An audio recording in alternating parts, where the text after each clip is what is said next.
Why does Israel choose to not normalize ties with some countries, some Arab/Muslim countries? Does Israel even choose to not normalize ties with these countries? Yes, of course, 100%. And the reason is canals, straits, borders. As simple as that. So first of all, Morocco normalized ties with Israel, right? Morocco controls Gibraltar Strait. So imagine if the Houthis close this strait, Morocco closed this strait, Israel would have to stop the war. The other thing is the canal, the Suez Canal here in Egypt, they have to control Egypt. Egypt has to normalize ties with Israel. But the Houthis are not normalizing ties with Israel. Yemen does not normalize ties with Israel.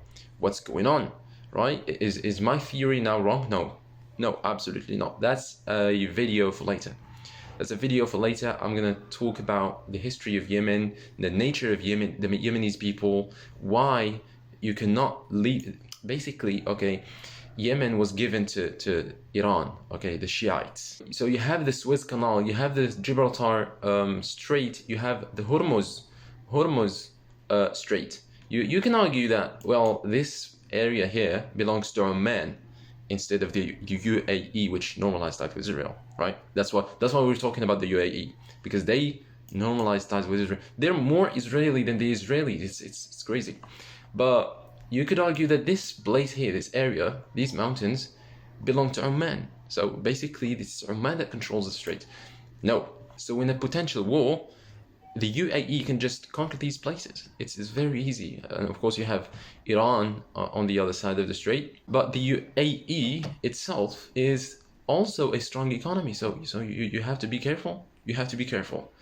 The same way you have to be careful with Turkey.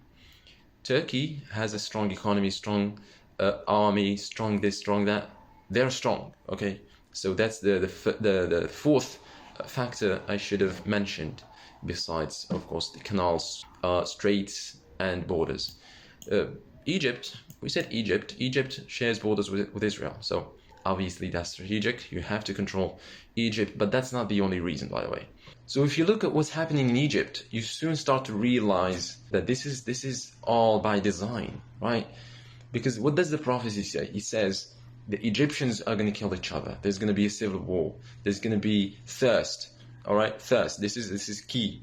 And if you look at what's happening in Sudan, the war, and how they separated, or how South Sudan separated from Sudan, how Ethiopia is blocking the water going to Egypt, how Sudan is doing the same thing. This is all relevant. This is all relevant. So, for example, if you see Sudan are building a dam. Ethiopia is doing the same thing. These people are working on their plans, on their prophecies. They are triggering their prophecies. Sudan is being torn by war. Why? Why Sudan? Sudan has a population of a majority Muslim, is a majority Muslim country. Ethiopia, considerable number of the Jewish community. Ethiopia is also a Christian country. Christian countries are typically very much in line with Israel.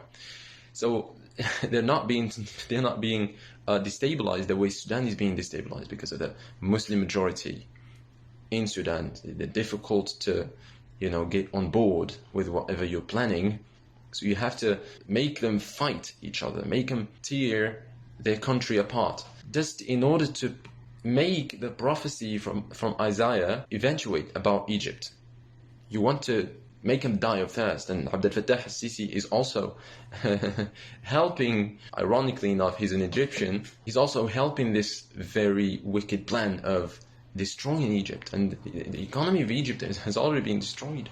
That, of course, is apart from destroying Egypt being strategic for Israel, because they literally share borders here. They can literally, and they've done it before, they can just invade Israel.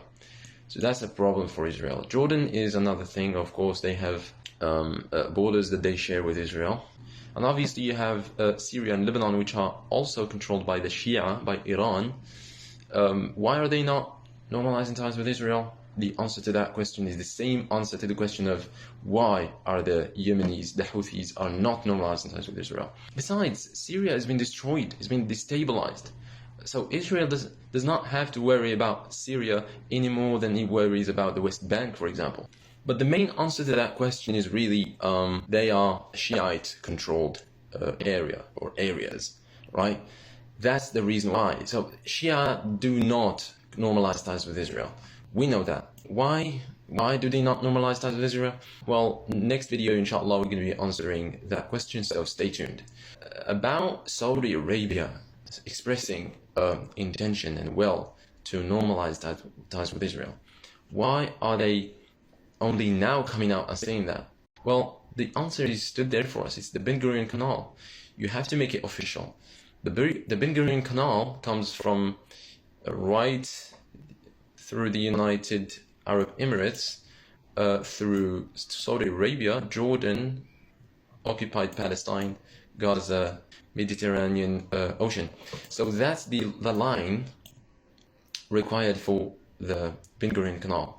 By the way, to cancel the Suez Canal, basically, destroying Egypt even more, because that's one of the only privileges Egypt has, right? So trying very hard to, it's like Egypt is the most hated country by Israel for some reason. Oh, is it because of the history of Jewish people in Egypt? I don't know. That's a theory. I don't know. Anyway, the reason why they haven't normalized ties with Saudi Arabia is because they don't share borders with Saudi Arabia. Look, these are the borders of Saudi Arabia. So any attack that Saudi Arabia launches from the sea against occupied lands of Palestine, they're going to see it, they're going to foresee it, and they're going to be able to deter it. If you look at all the borders, right, they don't really control any strait, any canal, anything, just oil. That's all they control. Algeria, Tunisia, Libya, all right, they all don't normalize ties with Israel. They haven't normalized ties with Israel. They don't recognize the state of Israel because they don't pose any real threat to Israel. But you say, well, even if they don't pose a threat to Israel, they can normalize ties with them, right, and give them legitimacy. These people, these countries are certainly going to give legitimacy to the state of Israel. More legitimacy is better. Less legitimacy is worse, right? That's what you would say, right? That's what you would argue. But I would say then, no, that's not how it works for Israel. You have to have these countries which don't recognize the state of Israel, so that they can have an argument. The Israeli lobby can have an argument in the United States, so that they can, these people are belligerent, violent, they don't recognize us, they're anti-Semitic, blah, blah, blah. Give us more weapons, give us more money, because we're gonna die, right?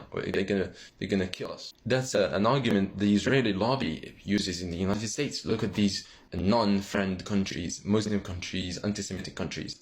They don't recognize us. Give us more money, give us more weapons, so that we can kill more babies in Palestine. So you see, you have to scratch the surface. Israel thinks strategically. It does not think in terms of, oh, you're my friend, you're my enemy. No, everybody is an enemy. And it loves enemies, as it turns out. It loves Algeria, who say, Palestine, this and that. Now, there was somebody who argued, a Muslim, unfortunately, who argued that if you want to get that card, that victim card, away from Israel, from the Israeli lobby in the United States, what you have to do is normalize ties with, mass normalize ties with Israel. That's not how it works. That's not, Israel chooses if they want to normalize ties with you. It's not you. If Morocco doesn't want to... By the way, remember, there was a terrorist attack in Morocco right after the carpet bombing of Gaza. The blocks in Hayy al-Rimal. Was it Hayy al-Rimal? Yes. Hayy al-Rimal, the very beginning of the carpet bombing. Right after that, Polisario, rather, right? There's a terrorist group in southern Morocco. They're communists. That's what their ideology is. They're communists and they're terrorists, and they bombed civilian people. They've always made sure nobody calls them a terrorist organization. They've always made sure to keep that reputation of freedom fighters. We're just fighting to free our lands from Morocco, the occupier. But this group did a terrorist attack against civilians. They killed people, right? Why and why now? Well, it's because obviously Israel is carpet bombing Gaza, and Israel remembers very well when they were carpet bombing the Jenin camp, right? Morocco cut ties with Israel because of that. Because of that. So they thought, well, these people, these Moroccans, they control the Gibraltar, and we are going into a war. We cannot afford that strait being closed, and the Houthis are belligerent. They will probably, you see, it's all strategy. So my theory is that phone call, Polisario, remind them that we can launch you against the Moroccans. The Moroccans normalize ties with us, Israel, is because they don't want to lose the Western Sahara. Phone call, remind them. That's it. Terrorist attack. Moroccan authorities received the message and they refrained from whatever they might have planned to do as a result, and as a retaliation against what they were seeing happening in Gaza. And that's the reason why that terrorist attack happened. It's all connected. It's all connected. And that's my theory. I mean, I could be wrong somewhere there, but I mean, the theory is very strong. I don't know. That's that. Assalamu alaikum wa rahmatullah. See you in the next video.